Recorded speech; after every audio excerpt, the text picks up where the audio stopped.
Episode की शुरुआत में हम मिनिट्योर्स की टेरिटरी को देखते हैं जहां सीजुन ग्रे बनीज को लेकर आया होता है। तो तुम्हें क्या लगता है यह ब्रिक्स के लिए परफेक्ट है? मुझे इसका मॉइस्चर लेवल बहुत बढ़िया लगा, जिस वजह से हम आसानी से इसमें स्ट्रो को मिक्स कर सकते हैं।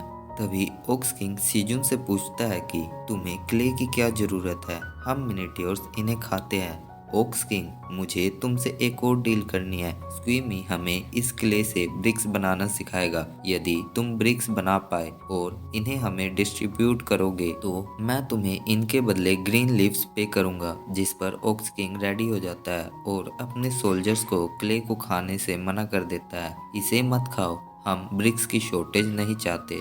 ये देख सीजुन कहता है, लगता है वे कुछ समय तक व्यस्त रहेंगे। सीन कट होकर हमें लिटिल बे को दिखाया जाता है जो अपनी मदर्स के साथ मिलकर पेड़ों को उखाड़ रहा होता है। इधर मिनिट्योर सोयल कल्टीवेट कर रहे होते हैं और बनीज कल्टीवेट सोयल को फार्मिंग के लिए प्रिपेयर करते हैं। तभी हम सीजुन को देखते हैं जो हार्वेस्टिंग कर रहा होता है, जहां उसने 15 सोलर स्वीट पोटैटोज को हार्वेस्ट किया होता है, जिससे उसे 450 एक्सपी मिलती है। तभी उसे धूप लगने लगती है तो वह अपने लाइटनिंग स्किल की मदद से अपने ऊपर एक छोटा सा क्लाउड क्रिएट कर लेता है जो उसे धूप से बचाएगी।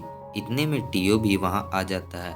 हे सीजुन, अब मैं नीचे फ्लोर्स पर जा रहा हूँ, मैंने ढेर सारे टमाटोज भी ले लिए हैं। जिस पर सीजुन उसे पूछता है कि क्या तुम्हारे बैग में थोड़ी जगह और भी है, तो कुछ डिटॉक्सिफाइंग अनियन भी अपने साथ ले जाओ, शायद किसी हंटर को इनकी जरूरत पड़ सकती है। ठीक है, तो फिर मैं इस टाइम केवल 100 ही डिटॉक्सिफाई अनियन लीव्स ले जाता हूँ। ओके, पर तुम लंच करके ही जाना। जब टियो उन अनियन लीव्स के ढेर को देखता है तो सोचने लगता है कि क्या ये लीव्स कोई खरीदेगा या नहीं। अगर सीजुन ने कहा है तो शायद इन्हें कोई खरीद ही ले। अच्छा, इसकी स्मेल बहुत बेकार है। हे टियो, अगर तुम्हारा काम हो गया है तो लंच के लिए आ जाओ।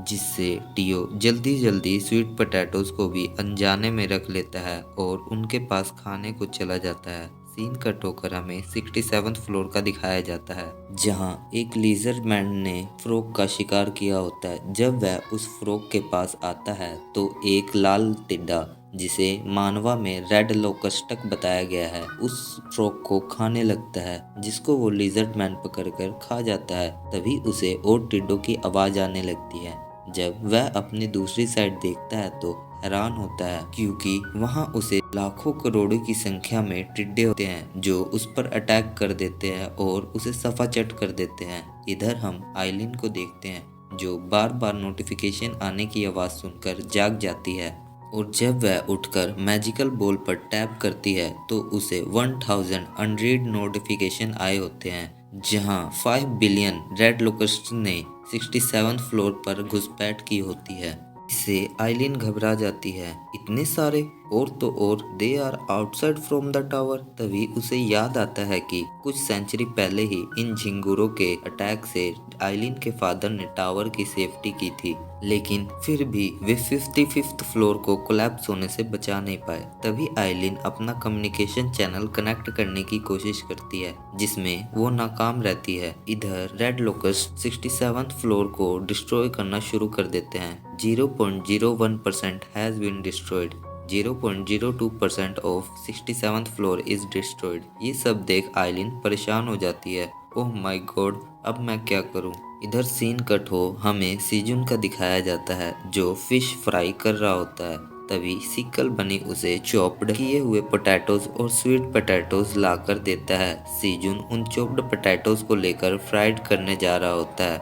इतने में टियो फिश को लेकर खाने लगता है। आराम से टियो, वरना तुम्हारा मुंह जल जाएगा। तभी ब्लैकी सीजुन से पूछता है कि आप इन पोटैटो से क्या बनाने वाले हो? मैं इनसे एक ऐसी चीज बनाऊंगा जो हनी डिप पोटैटो से भी अच्छी होगी।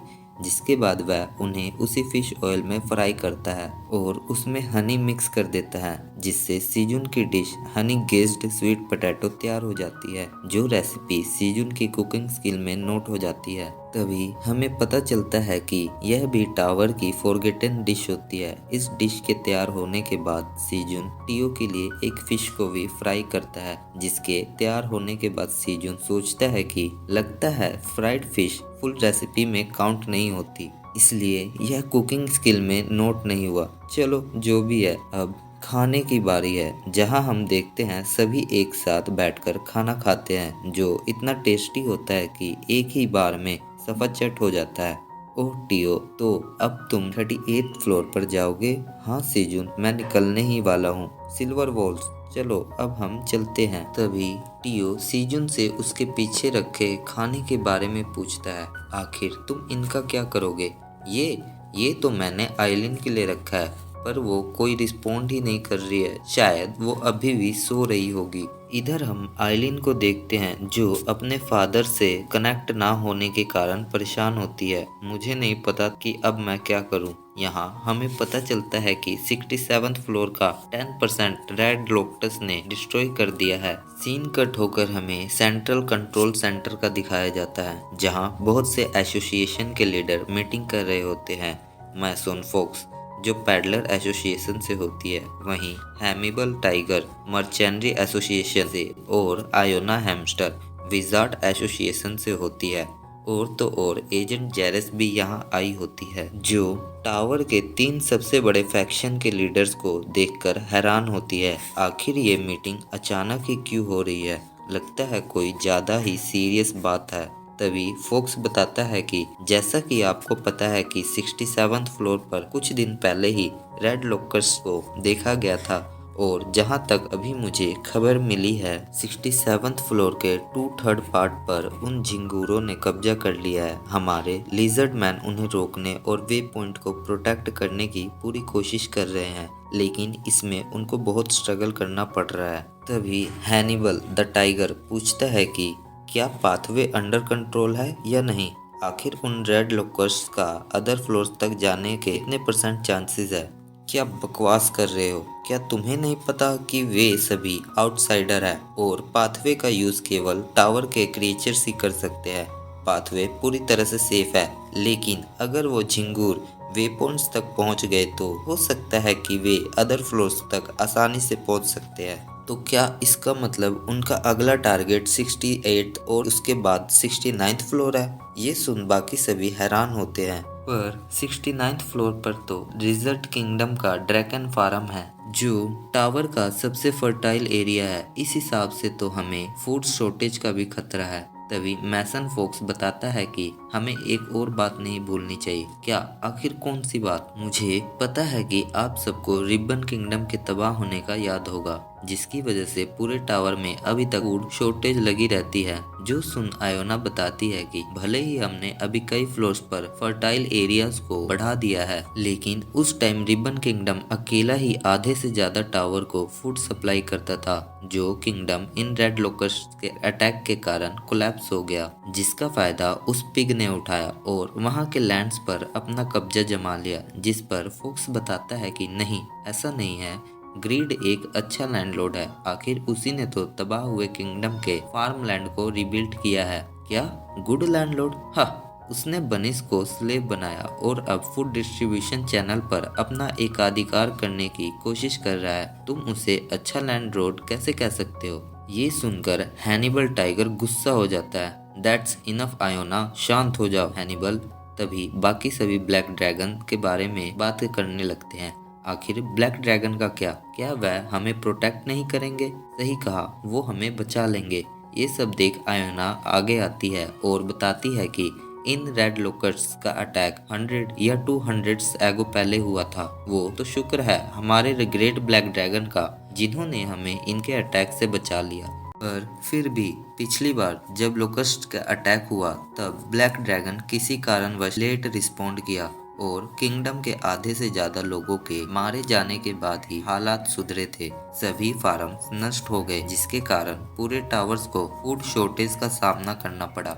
अभी टिड्डो के अटैक कुछ ही दिन पहले स्टार्ट हुआ है और इस बार भी हम नहीं जानते कि ब्लैक ड्रैगन हमारी इमीडिएटली हेल्प करेंगे या नहीं। इसलिए जब तक ड्रैगन ना आ जाए तब तक हमें अपनी पूरी जान से उन झिंगूरों को रोकना होगा, वरना पूरे टावर को अराजकता का सामना करना पड़ेगा। As a president of 7 tower association, मैं अपने 200 वॉर मेजिस को उन्हें रोकने के लिए भेजूंगा। आप लोगों का क्या कहना है? इधर हम 85th फ्लोर पर सिल्वर वॉल्स के ट्राइब को देखते हैं, जहां टियो आराम से लेटा होता है। तभी वो एल्कस से पूछता है कि तुमने मुझसे कहा था कि तुम बस थोड़ी ही देर यहाँ रुकोगे और कितना टाइम लगेगा तुम्हें। तभी वहाँ कुछ लिटिल वॉल्स टियो के पास आते हैं। क्या आप ही ब्लैक ड्रैगन हो? नहीं, मैं तो एक पैडलर कैट हूँ जो ब्लैक ड्रैगन का एक्स्ट्रा ऑर्डिनरी राइट हैंड हूँ। ओ वाह सर, क्या दोबारा कहना? वाह सर, इससे खुश हो वह उन्हें ग्रिल फिश देने लगता है। तभी अचानक उसके हाथों में कुछ अनफैमिलियर चीज लगती है, जिसे निकाल कर देखने पर पता चलता है कि वो सीजुन का रेयर सोलर स्वीट पोटैटो है। जो देख वो शॉक्ड होता है। टियो, क्या सब कुछ ठीक है? Of course everything is okay.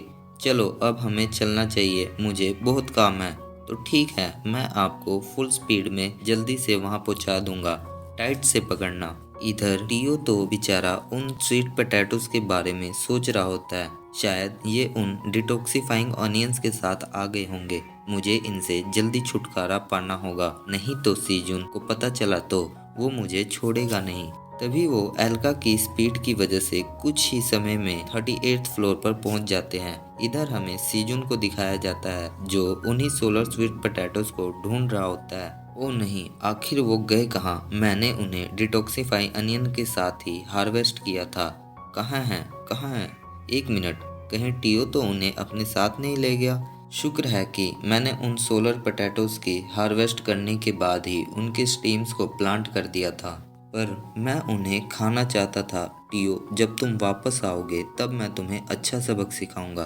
तभी सीजुन के पास सीड स्टोर ओपनिंग का नोटिफिकेशन आता है, जिसमें हमें पता चलता है कि ऑर्डिनरी लेवल्स होने के कारण सीजुन को 4 सीड्स में से कोई भी सीड्स खरीद सकता है, जहां वो अपने करंट लेवल के अकॉर्डिंग 5 डंजन कोइंस तक ही सीड स्टोर में सीड्स खरीद सकता है। जहां सीजुन 20,000 कैरेट, 100 स्ट्रॉबेरी और 100 चिली पेपर यानी लाल मिर्च के सीड्स खरीदता है। Wow, I can't wait to eat my strawberries. और उन पोटलीज को लेकर हबी के पास आता है।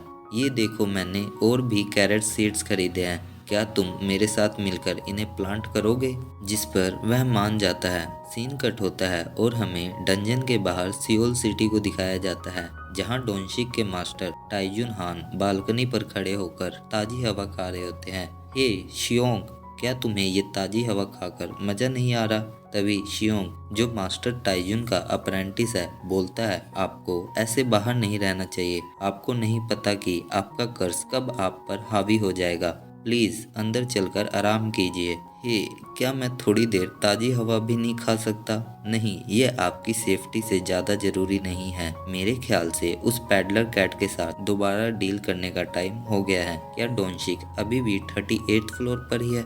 हाँ, क्योंकि 38th फ्लोर का बोन्स मॉन्स्टर एक स्पाइडर है, जिसके पॉइजनस अटैक के कारण वे पॉइंट तक नहीं पहुंच पा रहे हैं। और तो और उनका कहना है कि उस स्पाइडर के एंटीटोड के बिना नहीं लड़ा जा सकता, जो एंटीटोड उसके नेस्ट के सब ऑर्डिनेट्स के ब्लड से बना होता है। और यही नहीं, ये एंटीटोड अल्केमिस्ट को भी बनाने में मुश्किल हो रही है, क्योंकि इन एंटीटोड्स को बनाने वाले अल्केमिस्ट बहुत ही कम हैं। ओह, तो उन्होंने अभी तक कोई प्रोग्रेस नहीं की। हाँ, सीजुन की फैमिली के बारे में कोई अपडेट्स?